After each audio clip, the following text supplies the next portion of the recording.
Hi, it's Emily. Here we are today back in my bathroom. We're about to do some more electrical work. So today we are going to switch out this light switch to a smart dimmer. My husband decided that our light that we installed yesterday was a little too bright for when he's taking relaxing baths. So he would like a dimmer on it. So that's what we're going to do today. So we're going to do that, and then I'll show you this too. This fan switch, which is old beige colored, I'm going to put in just a simple white switch while the electricity is off. So now I'm going to head down to my basement to my circuit box, electrical panel, fuse box, whatever you want to call it, to turn off the electricity, and I will show you how I know which one it is. I'm going to turn on the fan. The light's already on in here so that when I come back upstairs, I'll know that it's for sure off. All right, here I am down in my basement with my original fuse box, electrical panel, and then also this additional one that we had to have put in when we finished our basement. But I know that the bathroom that I'm working in is in this old box. So when we finished our basement, they had to rework a lot of this stuff. And so one of the easiest ways to do it is both my kid, I have two kids, and my husband, they were spread out throughout the house we turned every light in the house on. And as I flipped the breakers, they would yell down, or actually I was on my phone, they would say, all right, that was the kitchen. You know, so I have a new list, which I have not labeled my panel yet, but I have a new list here with all the numbers. And I know that the bathroom I'm working in is breaker number 16. So I'm going to turn that off here. And again, I turned on the fan and the light when I left the bathroom. So if I go upstairs and it's not off, I know something's wrong, right? So it should be off. All right, I have come back upstairs. The light is off. The fan is not running. So I know that I am safe to deal with my switches. Okay, so this one's pretty straightforward. It's just switching out a switch. So most of our switch covers have flathead screws holding them on. So I'm gonna take it off that way. I know the electricity is off, so I'm gonna go ahead and turn that down. It doesn't really matter, but okay.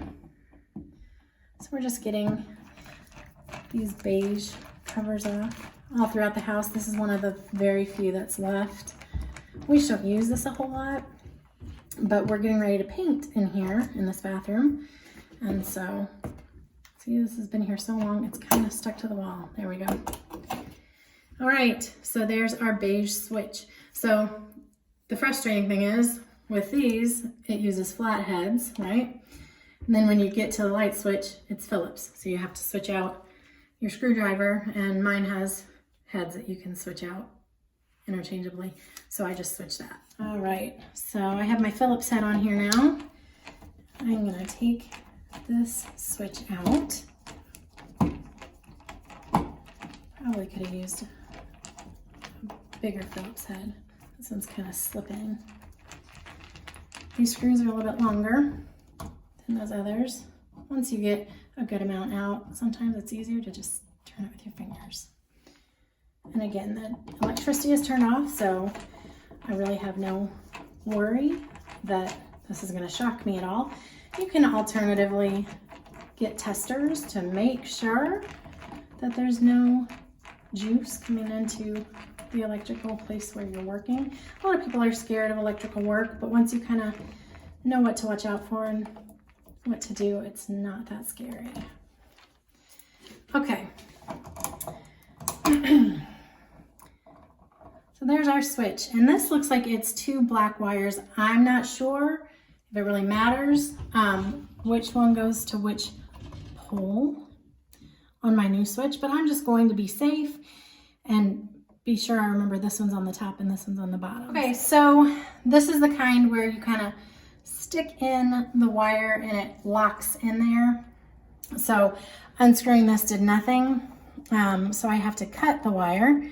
And when I do that, it's not gonna leave me very much to attach to my other one. So I'm gonna have to also strip the wire. So I have these wire strippers, which You can also use just like needle nose pliers that have cutters, as long as you're really careful and don't cut the actual wire, but just the casing around the wire. Okay, so that's the top one. What I don't want to do is, like I said, I'm not really sure it matters which one goes on top and which one goes on the bottom with my new switch, but I'm going to go ahead and hook this one up to my new switch so that I don't get confused. So this one has the same, I don't know if you can see it, the same hole that you can put the wire in, and it kind of locks in there. I'm just going to go ahead and do that with the wires. Sometimes, and you can just wrap the wire around these screws and then tighten those, and it makes the same amount of contact. But since we just took this out of one like that, I'm just going to put this one back in. And there it is. It's in there. And it's locked in. All right. Now I'm going to cut this other one.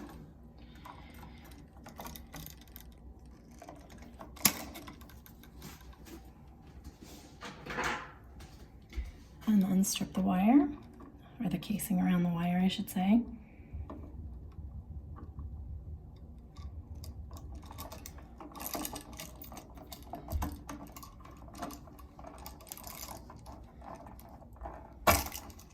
Okay. Done with my wire cutters. And put that in the hole on the bottom. All right, so that one should be wired up. All I need to do is put it back in the wall.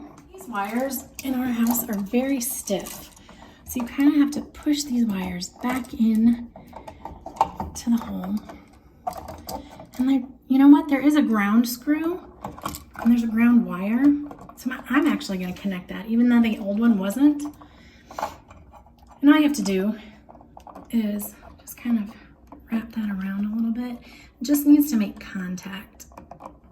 And again, these are very tough wires. Okay, so I've used some pliers to just bend that so it would hook around there nicely.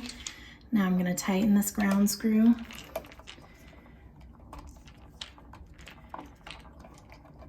Make sure that it is making good contact. Okay, all right. So now I'm just going to put this back in to the wall.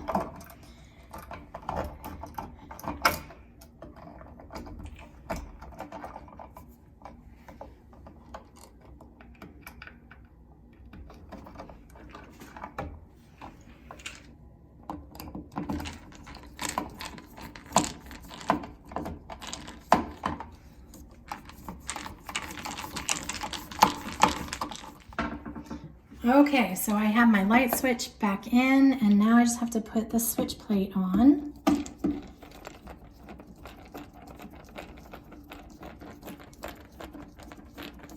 And don't screw it in too tight because these plastic switch plates can crack. So I'm not going to do it too tight.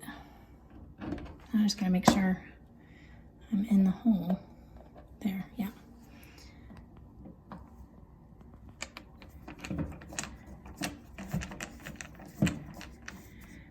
All right, and when we get our bathroom painted, which we're doing kind of a light icy blue-gray, this will look nice and crisp against it. All right, there we go. That one's switched out. Now I'm going to move on to the smart switch. All right, this one is already a smart switch that we wired up. I am just switching it to a dimmer. So these are a little bit different. They do not have a screw that holds on the wall plate. There is a little bitty hole under here, whoop, that you just can pop it off. See, there's just some things that clip on. All right, so now I'm going to remove the switch. So the kind of smart switches that we use are the Kasa TP-Link. We have them all throughout our house, and we use our Alexa to work them. She heard me. So this one should be fairly simple. I mean, just the other one wasn't hard, but a simple switch out wire to wire. Let's see how it does.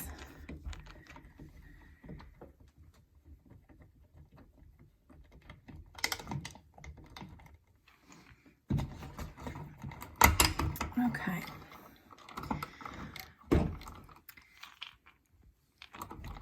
So what we have, oh, there's a mess of wires in here. So these switches, and I'll show you when I pull out the new one, come with wires coming out of them. And then you have to hook them up to your existing wires. I believe these require a neutral switch. All right, so this has 2 black wires coming out, a green wire coming out, and a white wire coming out. I'm gonna open up the dimmer switch and see what we have. Okay, I have opened up my dimmer switch. And even though I've done these before, I didn't quite remember how to do them. This one only has, even though this one has 2 black wires that come out, a white wire and a green wire, this one only has the green wire and the white wire. And then it has, and you might be able to see on here, it has these 2 screws, and each of them are labeled load, which means that the screws, or the white wires that these are attached to, are the load wires. So I need to unattach this one and then figure out how I'm going to put this one on. What I'm going to do is I'm going to go ahead and just switch out what I already know, which is this green wire goes to the ground, which is right here. So I'm going to take, I've already undone the nut, the wire nut. Okay, so that's my old one. Here's my new one. I like to start to twist it, so when I'm attaching the wire nut, which it came with new wire nuts, but these aren't that old, so I'm just gonna go ahead and reuse the ones that were in here. Get it good and tight, because you don't want this falling off once it's like jammed in these electrical boxes. Okay, and the other one is the white one. This is right here, and I believe that's the neutral wire.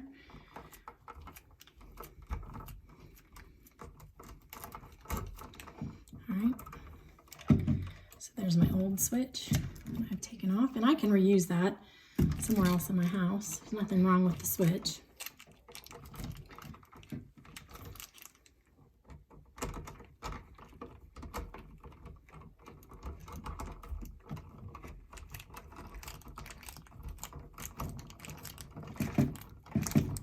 Once you start feeling a good amount of resistance is when you know it's made contact and it's twisting in there pretty good.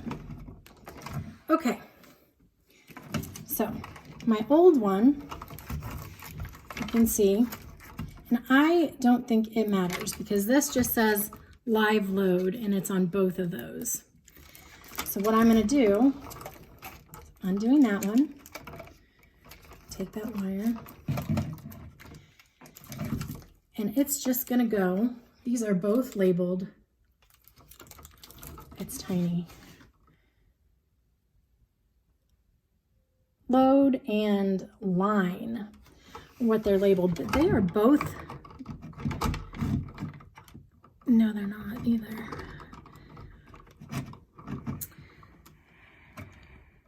They're not going into the same system, but this is just what I'm going to do.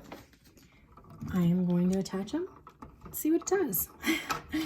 All right, I need to get my Phillips because this one does not have the holes that you just put the wires into, so I'm going to have to make this a little bit longer and I'm going to have to curve it so it can go around one of these.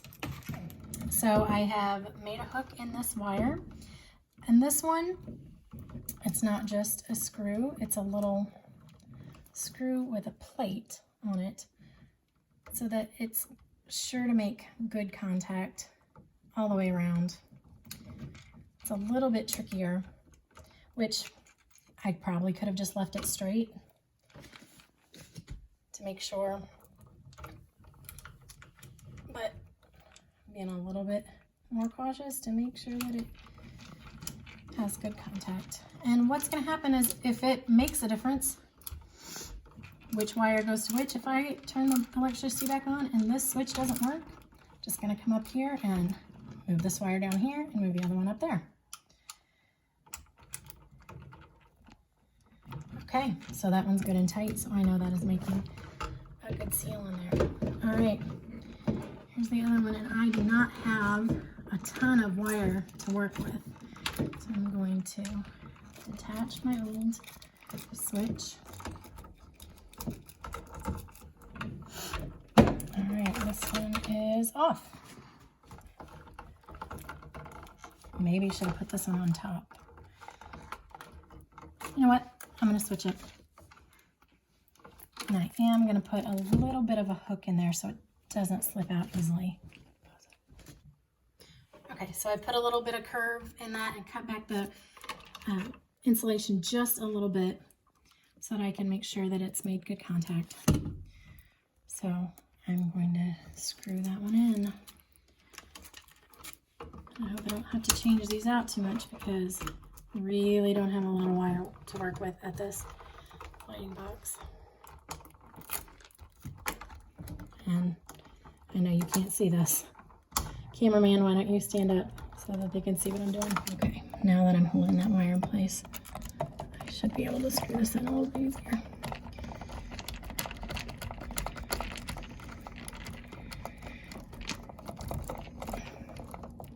Okay, that one's nice and tight in there. I'll put the other one down here. Got that other wire in here. I'm tightening this.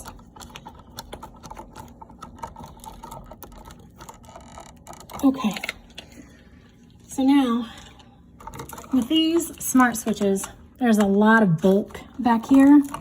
So you really have to push those wires back into the hole to be able to fit those. And also, I should have done this earlier. There we go.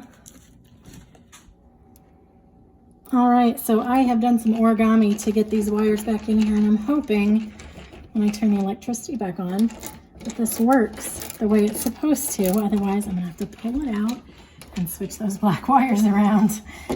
But, you know, sometimes some of this is trial and error. These particular smart switches have kind of a slider where you can fit the screw in one side or the other to see about getting it straight and not crooked. I think it's straight, so I'm gonna go ahead and tighten it. All right, I'm gonna go down and turn the electricity back on. We'll see what we have. All right, I came back upstairs to see that my light came on, and I think my fan is working. Yep. All right, so now we have to test the dimmer. So we haven't programmed this switch to our system yet, which is why it's blinking red and green, but it does still function as a switch, even though it's not functioning smartly yet. But so the lights are on, and then you just have to touch it. The lights are off. And with these particular switches, these are the dimmer functions. So you can see,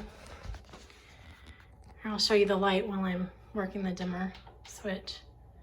It can go pretty low, back to its super brightness. And these lights, which I'm going to switch out, are also connected to the same light switch, and they will also dim at the same time. They're very old lights, so those will be on another video. But there's a light I installed and works with the dimmer. And the last thing to do before I program this switch is to put the cover plate on. And it snaps in place, and sometimes they are a little tricky.